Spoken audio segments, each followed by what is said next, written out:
Just testing. All right, I think we good to go. Hey, what's going on, Lions fans? Our Lions just dropped to the Minnesota Vikings 28-24. We on here giving our post-game thoughts on it. Let's start with some pros and some cons. All right, son, let's start with the offense. What were some good things that you saw with the offense? Like usual with the offense, I thought the offensive line looked good as usual. I know DeAndre Swift was hurt, so he didn't get as many touches as I'm sure he would have liked. But Jamal Williams and Craig Reynolds were able to get the ball moving pretty good for the most part. So that was my main positive. Yeah, I would say those are good positive. It's good to have three running backs out there who can move the ball, especially with Swift hurt. But we knew last week in that game against Washington that Swift wasn't 100% because he had 56 yards and one of them came on him running a 50-yard run. So I'm thinking that the Lions are going to need to really rest some of their guys. I mean, a few guys got nicked up today. Swift is still nicked up. Jonah Jackson didn't play. St. Brown went out.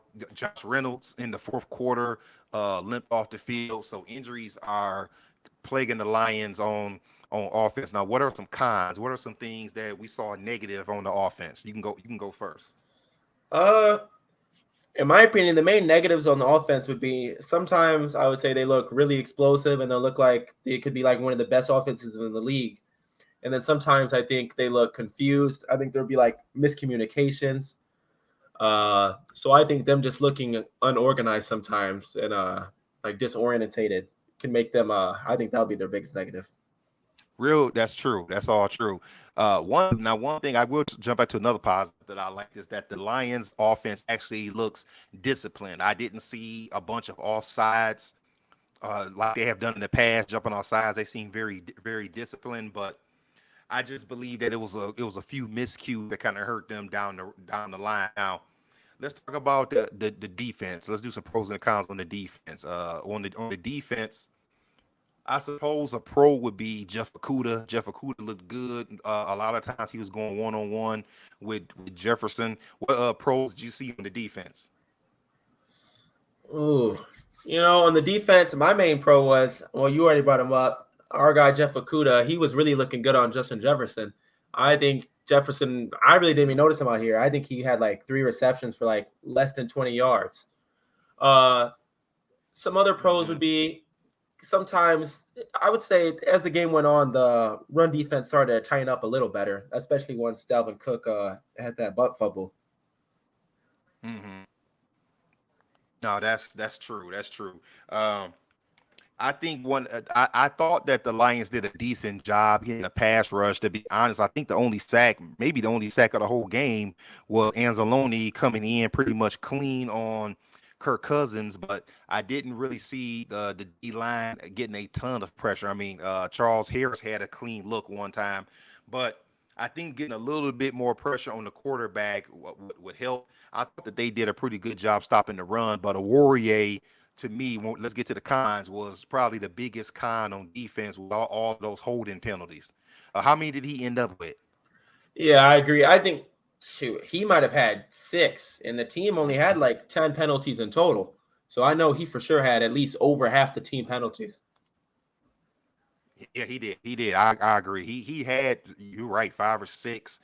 Probably Yeah. could have got called for one or two more. It seemed like they was even starting to target him at some point with all of that grabbing he was doing.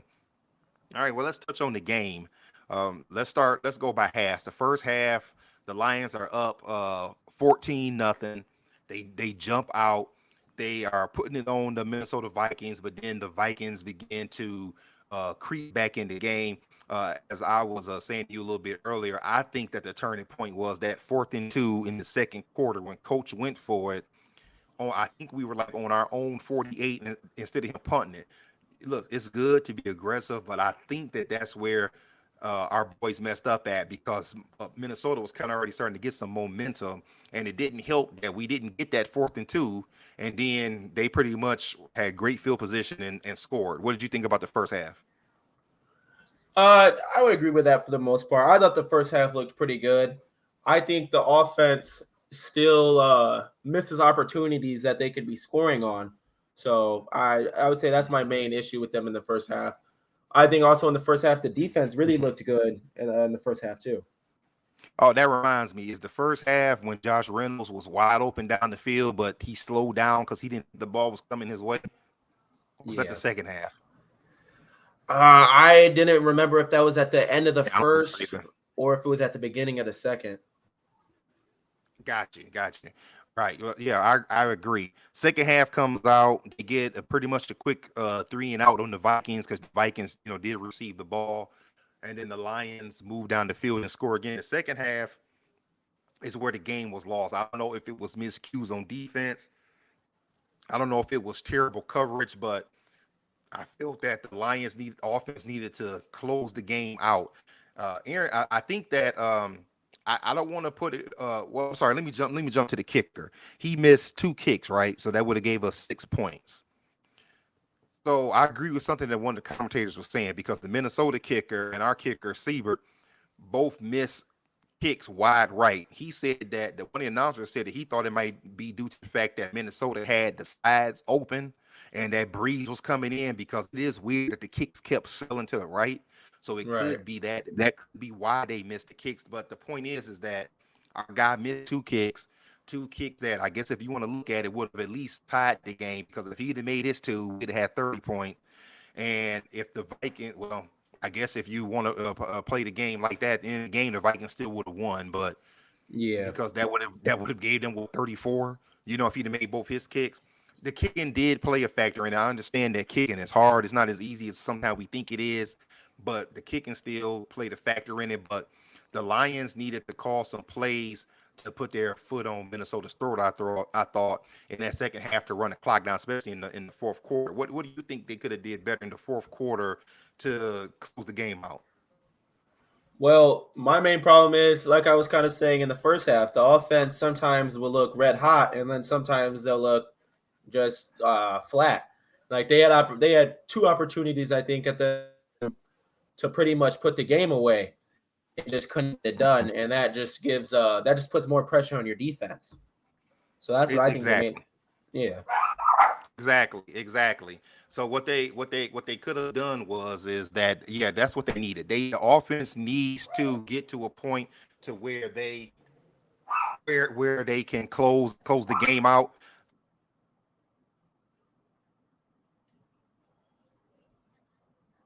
Where they can close the game out really with the run game. And like I said, I don't really think that Reynolds and Williams did bad, but like on a couple of those plays when the Lions were trying to kill the clock, Williams got 0 yards or he only got back to the line of scrimmage. Now, you can maybe put that on the offensive line as well and say that maybe they missed blocking assignments, but you have to be able to run the ball to run the clock out. Now, good teams in the past, something I've always noticed they had the ability to finish the game, to close the game out, and I think that hurt the Lions because if we could have got that key first down with like when it was under 7 minutes to go, that would have got the Lions that much closer to closing out the game.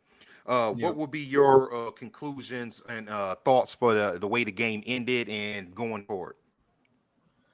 My main thought for this game was they really need to give Swift a rest. I would say it was very obvious that he Mhm. was hurt this game, and I felt like they trying to go back to him, and it was very clear that that wasn't working. I feel like the Vikings also had his number, so I think they need to make sure they give Mhm. him. They either just need to rest him the whole week and sit him against the Seahawks, or I don't know. They need to figure that out. You Um, know, yeah, go ahead. oh no, sorry, that was my main. That was my main point. That's beautiful. That's a beautiful thought. I'm gonna say going forward this week, number one thing is gonna be the injuries. Starting no offense, Swift is definitely hobbled. St. Brown is hobbled. Jeff Reynolds went out the game. Frank Bagnall played and he looked good. And they said he was still hurt. He said he was good to Yeah. go. But Jonah Jackson is still out. Somebody else get hurt on offense that I'm not thinking about. That maybe that's everybody. And then on defense, to be honest, Hutchinson is still kind of tweaked. Um, Okuda, even though they said he was a little bit hurt, he looked good. And somebody else went out on defense. Oh yeah, Tracy Walker. Tracy Yep. Walker went out on defense, and it did show at the safety position. So we don't know if he's hurt for next week or not. I agree with you. I think this week they're going to have to think about resting most or all of those guys this week. And I do agree that I'm not saying that the Seahawks are absolutely terrible, but the Lions should be able to beat the Seahawks without DeAndre Swift.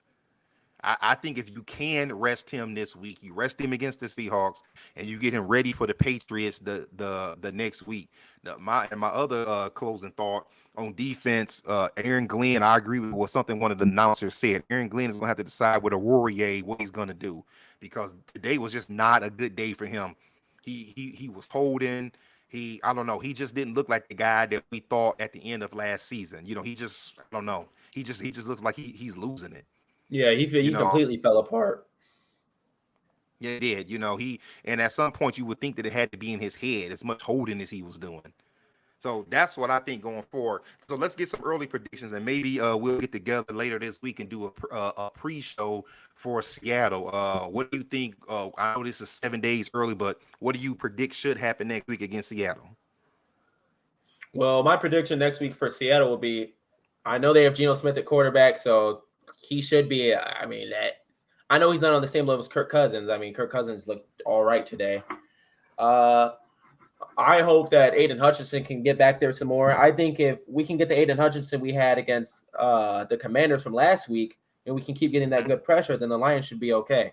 Because I don't really know many players that the Seahawks have other than Metcalf and Lockett, to be honest. Yeah. We need to see what hopefully Arurie can stay on Lockett. If he can, then the Lions should be okay. Right, I agree. Geno Smith, even though he's been playing decent, Geno Smith is not a deep down the field quarterback. So if he drops back to pass, the Lions definitely have to have pressure on him so he cannot just throw the ball up deep. If they can do that and they can hold the run steady, they'll be fine. But I think that next week with Seattle is a must-win game. They have to get the 2-2. They cannot, under any circumstances, drop this game against Seattle. I just don't see any way that can happen. But my final thoughts would be is that I'm not as upset as I would usually be if the Lions win, where we go, oh, typical Lions. I thought that they still looked good. I just think that they have to work on the little things to close the game out, and I really think that was the issue today.